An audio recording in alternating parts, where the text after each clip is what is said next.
बेटी पढ़े, पढ़ लिख कर सरकारी नौकरी पे लगे। अरे ये सरकारी नौकरी पे लगेंगे, हमारा ही तो नाम रोशन होगा। और बात सुन, अब तुम्हारी एक भी बात नहीं मानूंगा। मैं अपनी बेटी को पढ़ाऊंगा, लिखाऊंगा, और देखना हमारी बेटी सरकारी नौकरी पे लगेगी, अर्चना बिटिया की तरह। जी किस जमाने की बात करते हो आप? क्या बेटियां पढ़ती नहीं क्या? बेटा और बेटी में समान इक्वल राइट होना चाहिए। आजकल की बच्चियां हैं जो पढ़ लिख कर इतिहास रचती हैं, जैसे खेलों के अंदर है पढ़ाई के अंदर है। कितने इतिहास रचे हैं उन बेटियों ने। तो अपनी इस सोच को बदलो और बेटियों को पढ़ाओ। बहन जी, एक बेटी को पढ़ाने पर दो परिवारों का नाम रोशन होता है। एक तो जन्म लेती है जहाँ, और एक जहाँ शादी की जाती है। बच्ची को शिक्षित करना सीखो। काकी, मुझे तो बहुत अच्छे से याद है, जब रीना छोटी थी तो पढ़ाई में बहुत इंटेलिजेंट थी, और इस जैसी मेरी बहुत सारी बहनें जो बहुत होशियार हैं पढ़ाई में। काकी, मैं चाहती हूँ कि मेरी तरह ये भी पढ़ लिख कर सरकारी नौकरी लगें।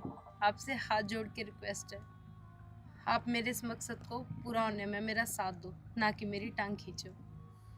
हाँ माँ, मैं भी अर्चना दीदी की तरह पढ़ लिख कर सरकारी नौकरी पर लगना चाहती हूँ। माँ मुझे पढ़ने दो, मैं आपके आगे हाथ जोड़ती हूँ माँ।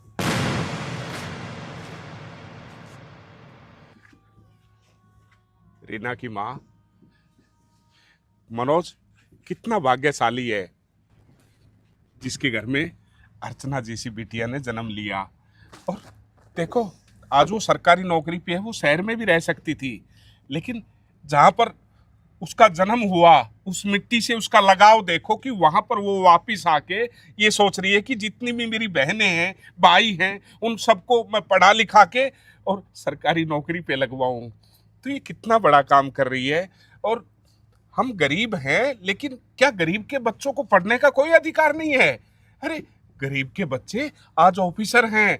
पूछो मास्टर जी से, मास्टर जी आज जो हमारा देश तरक्की कर रहा है, सिर्फ और सिर्फ पढ़ाई लिखाई के ऊपर ही कर रहा होगा ना? बिल्कुल कुंडू साहब, हाँ। पढ़ाई के ऊपर ही लोगों ने इतिहास रचा है। हाँ, तो सभी दर्शकों से मैं एक बात कहना चाहूंगा कि अपने बच्चों को पढ़ाएं लिखाएं और वहां तक पहुंचाएं जहां पर उसकी इच्छा है। उसकी आत्मा को मत टाइट करो, मत बेचो उसकी आत्मा को, क्योंकि जो हमारे बच्चे करना चाहते हैं वो करने दो, क्योंकि बच्चे ही हमारे देश का भविष्य है। और जैसा कि एक बेटी होती है ना, वो दो परिवारों को संभालती है, अपने माँ बाप को और अपने ससुराल को।